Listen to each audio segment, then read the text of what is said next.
Hello and welcome to this week's weekly Energy Shot podcast. We're back from Mallorca. Matt and we have met for the first time live and in person. It was amazing.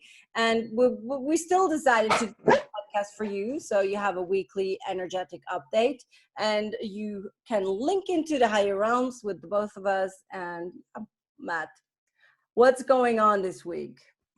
Hi, how are you? It's good to meet you. I had a wonderful week on the island. It was amazing. I've got a small flu, but don't let it fool you. I feel great on the inside. So it was wonderful. It was a wonderful week away. We had this beautiful nature around us and some great food all the way through. And Nicole turned 40, everybody. Yes, I did. So she had a big life moment. So it was fun to celebrate with you. And happy birthday for last week. Yes. And you'll find Nicole is supporting some lovely new gold earrings. I got those earrings. You can see it in the YouTube video if you want to see them. But I got the earrings from my parents and a bracelet from my sister. I'm really happy about that. Yeah. I got another gift where I can travel somewhere this summer. So I know. Yeah, we're making plans, aren't we? Yeah. So very good. Right. So this week in the astrology is kind of interesting. You know, we've got so much over the past year. We've got. Oh, hang on, my dog. 1 second. Sorry for that. There's a street cleaner coming, and the sound of the truck he doesn't like. So, but I think he's all right. So here we've had a lot of earth energies and a lot of water energies over the past, little while. A lot of Pisces energy, in particular, and here things are starting to change out of that. We are still with Neptune in Pisces, but really it's the only planet. Mars is in Pisces, but it's finalizing and it was going to go into Aries soon. I'll come to that a bit later. Let's start with the beginning. So we have the Sun going into Gemini this week. Sun is leaving Taurus into Gemini. What does that mean? We go from this more comfortable, heavier, placid, softer, gentler Taurian energy where I feel all the beauties and the pleasures and all of that. And it's all sort of nice and sit down and have something to drink and eat and all the pleasures of life, right? Abundance. That's right. We go. And of course, the two big karmic eclipses that we had in Taurus. So the new moon and the full moon. And we're leaving all of that behind finally. So we know also with the karmic eclipse periods, that they last 28 days. So 7 days before the first eclipse until 7 days after the last eclipse. And so that gives us 28 days between the two eclipses. So that is all leading us so that it's a very intense month, I feel, with a lot of things in Taurus. We have the North Node in Taurus, we have Uranus in Taurus, we have the eclipses, we have, all sorts of things happening in the month. And it was something for a lot of people that was, quite a heavier push cleanse. Also, Venus, which rules Taurus, is responsible for physical health. So Don't be surprised if you had something sore, something ill, something go through, especially with eclipses. They bring up a lot of this. Now we move out of that by next week. And this is the finalizing of this energy this week. So here the Sun is moving into Gemini. So now we are starting to get away from this heavier, slower energy. Of course, the challenge of Taurus is denial, not changing, everything is fine. They kind of delude themselves with using things, material things, to give them security rather than confront what's actually happening in their life. That challenge that you would have gone through about having to face things or change things or feel things coming if you didn't, will come into Gemini. What are the positives of Gemini? First of all, it's a faster changing, love change, love speed, love everything that Taurus doesn't like, right? We flip to the other side, right? Or as we come out of a sign, we flip to the other side and we get chatty and communicating. We want to go outside. We want to do different things. We want to do new things. We want a new information.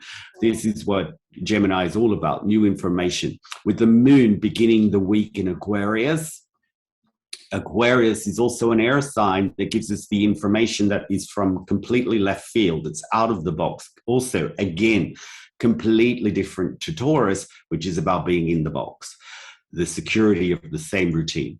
So this week we will start to feel that things are not as maybe boxy or conformed as we were comfortable with, but actually what we're looking for is to really change things up in a whole new way. If we add to that we have a Mercury retrograde at the time that is, also just leaving Gemini, going past the sun and going back into Taurus. So like the sun's going into Taurus as Gemini retrograde is going back into Taurus. So we've got that this week, which means that as Mercury enters and retrogrades in Taurus, we'll have all of the comfort zones also being churned up. So this is, a week where we can be blindsided by things from left field, or we can have great new inspirations, great new ideas. Well, we can have things that we expect, the unexpected kind of thing. So it's all breaking up. And also too, we're going to feel that we don't want comfort zones. This is going to be a funny way to end Taurus, where we're but it's the right way to end Taurus. We're supposed to be moving against the sign. We're supposed to be moving against the nature of it. Sure, have the beauty, the pleasures, the nice things, but also we're supposed to be proactively doing work. Now, what's going to happen is if we didn't get out of our comfort zone, if we didn't do something different, if we didn't break the routines during the month, as uncomfortable and as shaky up as they all might have felt, then something's going to come in for sure in the next couple of weeks and push you out. Because the air in the chart and the Mercury retrograde is really like pushing things to be out of your normal routine.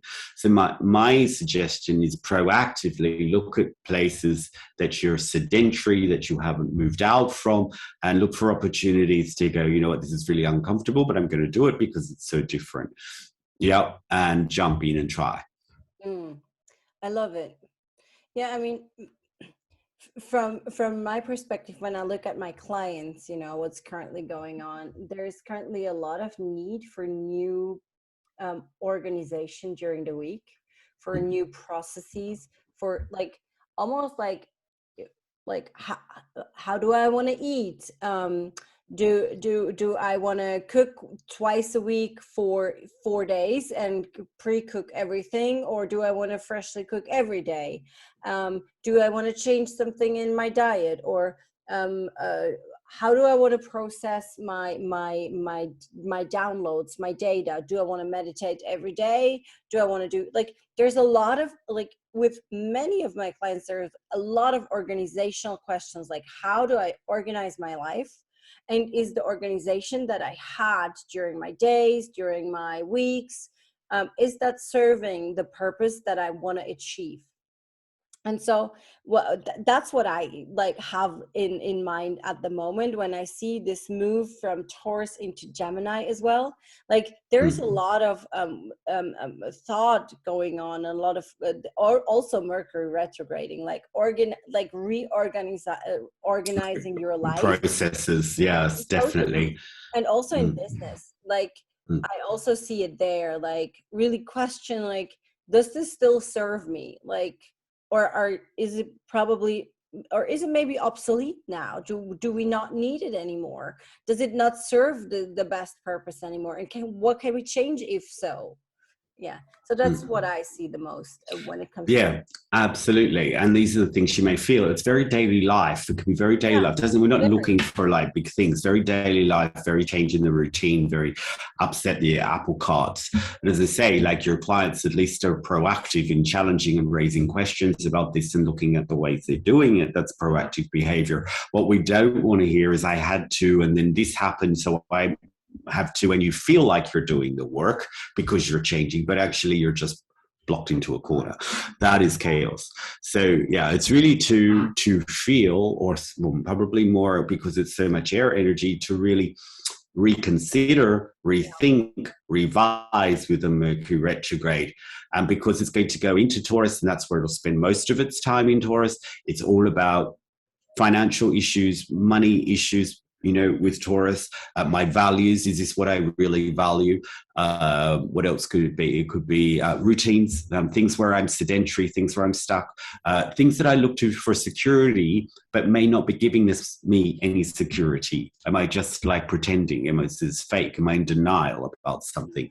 So this is the kind of energy. We also have Saturn in Gemini. I mean, it's not really, it's a long player, but soon it will go Saturn in Aquarius. Sorry, it's been there a couple of years already, and it's going to be there a long more.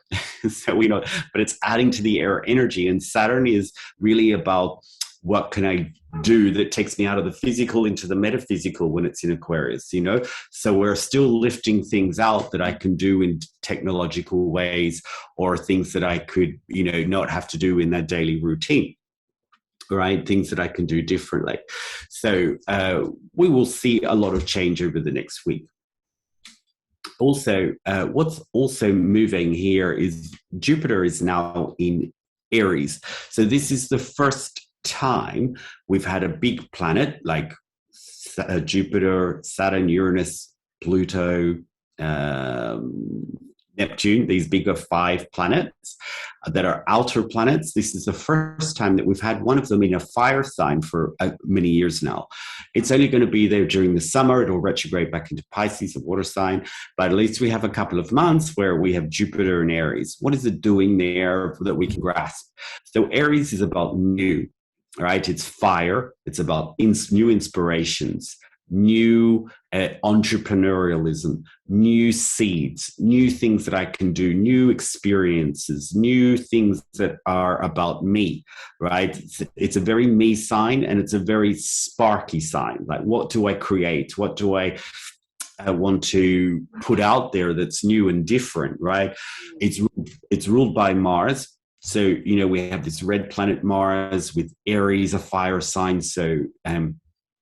So this sign is really something about pushing forward, about my energy, about my chi, about my direction, my purpose, my will. And Mars will go into Aries next week. So we will have Jupiter, Mars, and also Venus is also in Aries. So the next couple of weeks are really about looking at new inspirations, new ideas, new ways of doing things, and new me. So we will start to see a big shift in energies that we've not had a lot of. Most of the energies over the past while have been water and earth energies, which keep us very internalized, not externalized. So that's the key difference that I'm really talking about, is like so much of last year was internalization. Water and earth are all on the inside, the reflection, the feelings, the emotions, the structures, all of that. Now we're in an energy for a couple of weeks, maybe 4, 5, 6 weeks, that are really pushing us to go external, to go out more. Gemini by nature is a very social sign. It's very odd of Aries and Gemini combinations, because Aries are very sure about, or they're very clear on making things about them, and Geminis are clear on making things about others, right? So we will be looking very much at what is my identity in relation to others.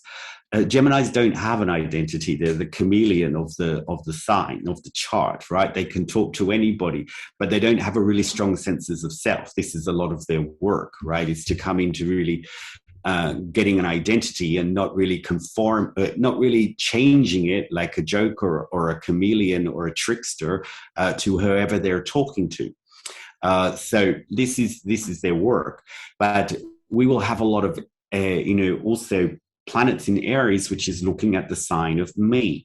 So in how I relate to this outside world, how I converse to this outside world, how I talk to it, right? So we're getting to go out, we're going to be social, we're going to be talking to things, but we have to be really clear on who we are as people. And as you said, how is this serving me? What am I doing here? What's the purpose of this, right?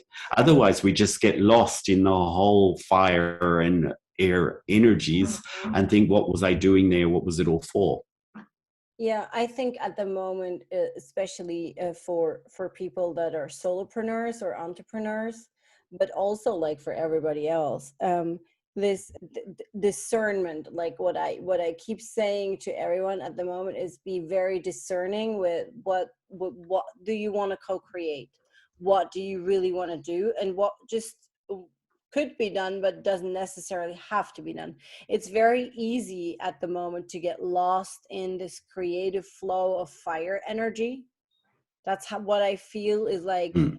You really have to be very discerning, like what is my goal, what did I want to put. And let's not forget, like in June, we will have summer solstice, and summer solstice is a huge window to like really set the pace for the next couple of months. And so in like what I give my clients at the moment is like, you know, we want to have Jupiter like in our body. Like also as a Kundalini yoga teacher, we have a lot of Jupiter meditations where you have like the Jupiter finger out and then you connect to Jupiter energy. So but if you want to amplify your own Jupiter without doing the Kundalini yoga, what you can do is you can, for example, wear rings on the index finger, because the index finger is the Jupiter mouth is on the bottom of your index finger, and the index finger is the direct connection from your physical body to Jupiter.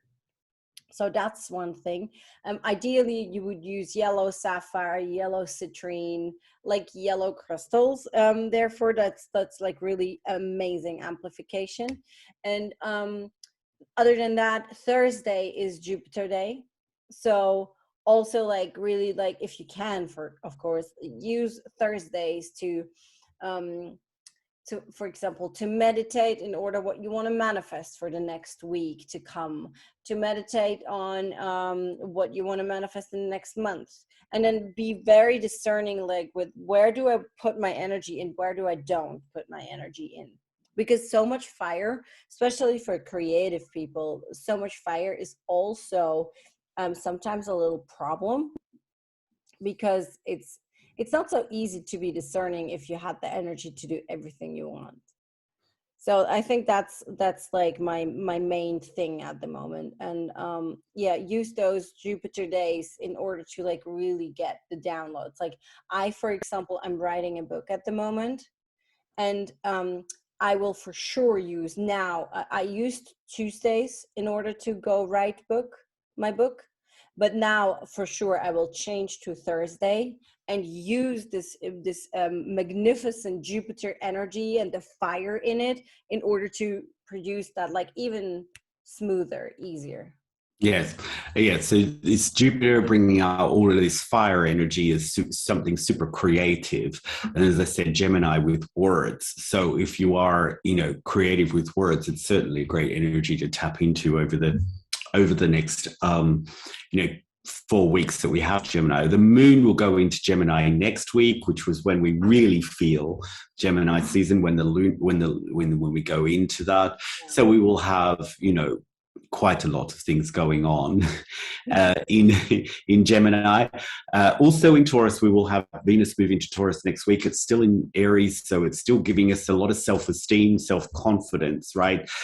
Venus is often also about my self-image and how I project, and Aries is about me. So I'm looking at changing maybe a few things about how I project into the world, or my self-image, or what people think of me, right? This is a kind of like consideration at the moment. As Venus finalizes in Aries, it will be bolstering up, is this your true self? Is this what you really want to show to the world, right? Venus in Aries is about yourself, your self-glamour, your self-esteem, not esteem, but yourself sort of the way that you show to the world, your clothes, your image, the way that you show up, yes?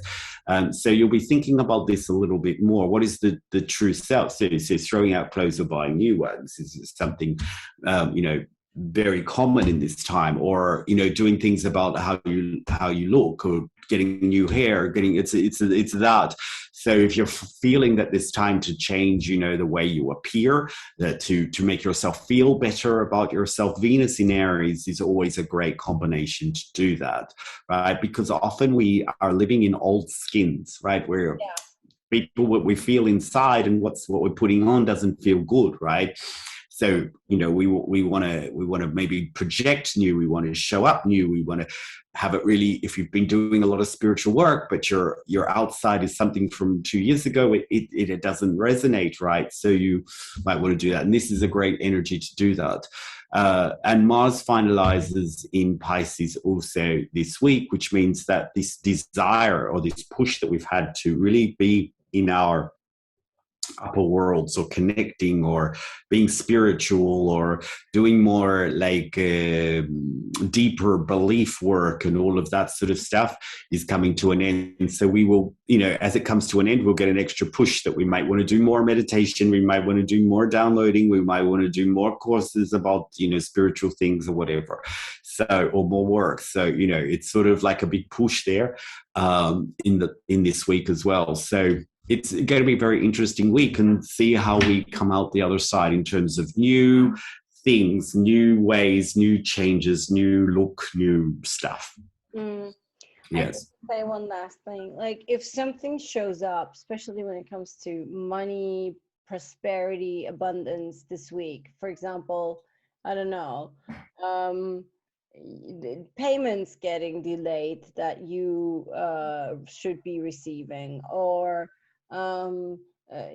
clients said that they want to come but they don't, like all those delay stuff, if that is coming up for you this week, this is not just like there by accident. Like, it's there to really look into it, because there is a pattern behind.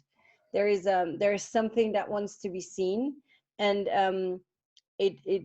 it really is an invitation in order to look at all those topics. Like, now it's I feel it's the last moment to really look into those topics of money, and like in the beginning of the month, I felt it was more like the topic of how to make money, how to create abundance, how to vibrate that. But now I feel it's like more of how to see the last blocks in this topic, because then it will take another couple of weeks, months, actually. Well, yes, it's still, Pluto retrograding in Capricorn, Uranus in Taurus, North Node in Taurus. It's all very karmic around money, institutions, finances, governments, and, how that's all flowing. So, we will be, right now we're in inflationary mode as well, just another financial topic, but for sure we will be in a deflationary mode very soon, because the Uranus is just making it go up and down. So as soon as I think in the UK it's 9% inflation, which is the highest ever, I think, since post-war for Britain. But soon enough we will see a recession, I believe. I don't know, but this is just the general nature. All of a sudden, where prices are going up, we're in a crisis and it's going down, and we've got so many of this, and we've got none of it, and all of that. So yeah, you need a solid base to be able to go through these next financial years. I wouldn't say weeks. Yeah, we'll be going through these financial kind of things for at least until 2026. Beautiful. There's Taurians around the world jumping up and down. Yes. At the end of your lifetime, you'll be like, oh, best time of my life. First 7 years, loved it. Uranus in Taurus. Went through all the changes. Built a company, built another company, moved away, moved back. And then moved back again. Yeah, all of that. Went there, did that. Yes. But this eclipse season for me had, like, it opened a window, like, very beautifully to go deeper in those topics, and that's what I meant with the. Yes, plenty of opportunity to heal with Taurus, absolutely. And don't be surprised if you feel it through the physical body. No, don't be surprised if you catch a flu. Yeah. Right? Amazing. All right, you guys, thank you so much for listening. We hope that this information that Matt provides us every week so generously supports your body, your life, you enjoy your day, and we see you next week. Ciao. Ciao, kapow.